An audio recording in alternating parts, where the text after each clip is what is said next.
সুপ্রিয় দর্শক, আমি এই মুহূর্তে আছি ঢাকা নারায়ণগঞ্জ লিং রোড স্টেডিয়ামের সামনে। এখানে একটি সড়ক দুর্ঘটনা ঘটেছে। একটি কাভার ভ্যান 40 গতিতে যখন আসছিল তখন দুটি মহিলা রাস্তা পারাপারের সময় দৌড় দিয়েছে। হঠাৎ তখন কাভার ভ্যানটি হঠাৎ গাড়ি ব্রেক করেছে। কাভার ভ্যানের পিছনে একটি প্রাইভেট কার ছিল, সেই প্রাইভেট কারটিও ব্রেক করেছে। তারপরেও ব্রেক ফেল হয়ে কাভার ভ্যানের পিছনে লেগে একটা দুর্ঘটনার শিকার হয়েছে। এই মুহূর্তে আমরা সেইখানে আছি, আপনারা দেখতে পাচ্ছেন। আমরা এখানে যারা প্রত্যক্ষদর্শী তাদের কাছে জানতে চাইব প্রকৃত ঘটনাটা কিভাবে ঘটেছে। এই আজকের ঘটনা সম্পর্কে একটু বলেন আমাকে। ঘটনা এটা হলো গণবসিত রাস্তা, এইখানটা যাতায়াত পারাপার নিষেধ, তারপরেও অনেক লোক পারাপার হয়। ওদিক থেকে স্পিডে কভার ভ্যান আইতাছে, দুইটা মহিলা এখানটা দৌড় দিচ্ছে। কভার ভ্যান ড্রাইভারে ব্রেক না করলে ওই দুইটা মহিলা তলে জায়গা। ওই দুইটা কভার ভ্যানের ড্রাইভারে ব্রেক করাতে 4-5 জন মানুষ মেরে গেছে। কিন্তু কভার ভ্যানের পিছনে যে প্রাইভেট কার ছিল, ওই প্রাইভেট কারাইয়া কভার ভ্যানের পিছনে মারা দিছে। অর্থাৎ এই রাস্তার মধ্যে প্রাইভেট কত কিলোমিটার স্পিড ব্যাগে থাকার কথা, সে কত কিলোমিটার ব্যাগ স্পিড ছিল, কেন সে তার পিছনে ঢুকলো? ব্রেক মারার সাথে সাথে হ্যাঁ একা তাকে কেন পিছনে কেন ব্রেক করলো না?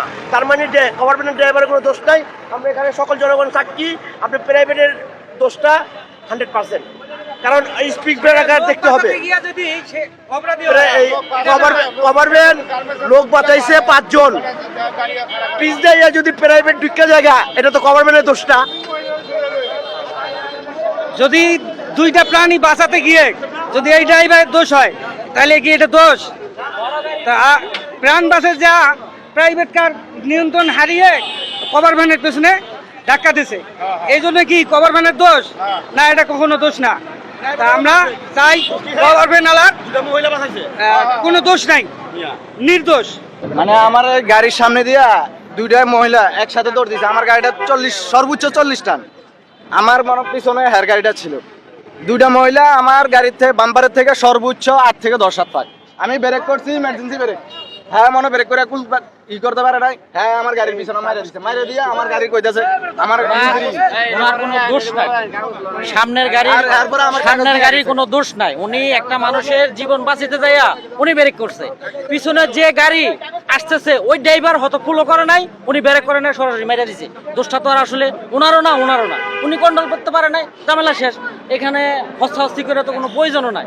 ওনার গাড়ি ওনার কাগজ নিয়ে দিচ্ছে, কাগজ দিয়ে দিব। এখানে কেউ কারো কোনো দোষী না। উনি ব্রেক করতে পারে না, দোষটা হলো ওনার। উনি যখন হার্ট ব্রেক করছে, আমিও হার্ট ব্রেক করছি। উনি তো হার্ট ব্রেক করে জমায়ে ফেলছে, আমিও হার্ট ব্রেক করছি। করতে করতে এই অবস্থা হয়ে গেছে। আমার পিছনে আর একটা ছিল, ওই যে মাইকু ছিল, ও আমার পিছনে লাগাইছে, ও চলে গেছে। কারণ ওরা ওইরকম ক্ষতি হয় নাই, ও চলে গেছে। আপনি ব্রেক করলে আবার লাগবো খালি? আপনি তো ব্রেক আপনি দেখেনি, লাগার পরে দেখছেন। আপনি তো লাগার পরে দেখছেন। যদি সামনে গাড়ি ব্রেক করছে, এমার্জেন্সি ব্রেক করছে একটা মানুষ যাওয়ানোর জন্য, আমি আমার কথা বিশ্বাস সবাই কথা আমার কথা শুনুন। আরে আমার কথা আপনি আরে আমার কথা আপনি বোঝেন। মানুষ দেখে গাড়ি ব্রেক করছি, চিহ্ন আছে কিনা আপনি শুনুন। উনি যে একটা কাজ করছে, একটা ভালো কাজ করছে। আপনি গাড়ি থেকে মানুষের জীবনের মূল্য অনেক বেশি। হ্যাঁ ঠিক আছে, তাইলে ওনারে আপনারা বারবার দোষী কেন করতেছেন? তার কাগজ কেন নিতেছেন? ওই তোমার গাড়ি লই তুমি যাও, ঝামেলা শেষ। আর আমার গাড়ি কাগজ দিলে কেন? ভাই কাগজ দিলে কাগজ দেন। আমি তো উনি শুনছি ব্রেক ভাই। করছে না, ওনার গাড়ি কাগজ দিতে জায়গা দেন।